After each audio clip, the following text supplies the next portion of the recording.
Bienvenue dans les vastes plaines du Kenya, où les traditions Maasai dictent la vie et les amours des siens depuis des générations. Voici l'histoire de deux jeunes amants, Amani et Kito, dont les cœurs brûlent d'un amour interdit par la tradition. Sous le ciel infini du Kenya, deux âmes sœurs, Amani et Kito, ont grandi ensemble, partageant leurs rêves et leurs espoirs. Amani, une jeune femme courageuse et indépendante, est la fille du chef du village Mbale. Kito, un jeune homme guerrier, brave et loyal, est de basse naissance. Mais son amour pour Amani est aussi profond que les racines des arbres centenaires. Depuis l'enfance, Amani et Kito ont été inséparables, liés par un amour pur et sincère. Mais leur amour est jugé interdit par les traditions Maasai. Le chef du village Mbale, un homme strict et respectueux des traditions, dans tout le village, a arrangé un mariage pour sa fille Amani avec un puissant guerrier d'une autre tribu. Et tout cela dans le but de sceller une alliance importante. Cependant, Amani n'est pas d'accord avec cette décision.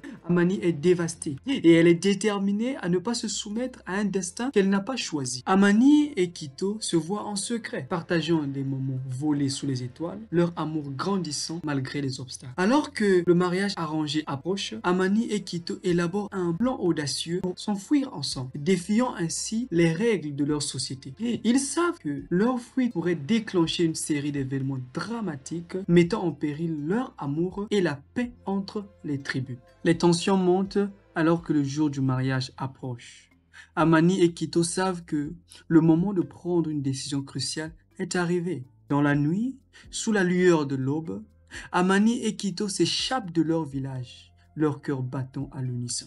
Ils courent à travers la savane, poursuivis par des guerriers envoyés par le chef du village Mbale. Leur fuite déclenche une chasse impitoyable, les amoureux fuyant pour leur vie et aussi pour leur amour. Nia, la meilleure amie d'Amani, découvre leur plan et sous la pression des traditions et de sa loyauté envers sa tribu, elle révèle leur secret au chef du village Mbale. Déchirée par le regret, Nia confronte les deux tourtereaux, leur expliquant qu'elle n'avait pas le choix réellement. Le cœur brisé par la trahison de sa meilleure amie, Amani doit maintenant affronter les conséquences de leurs actions. Le chef Mbale, en colère et déterminé à protéger l'honneur de sa tribu, se prépare à un affrontement avec les guerriers de l'autre tribu.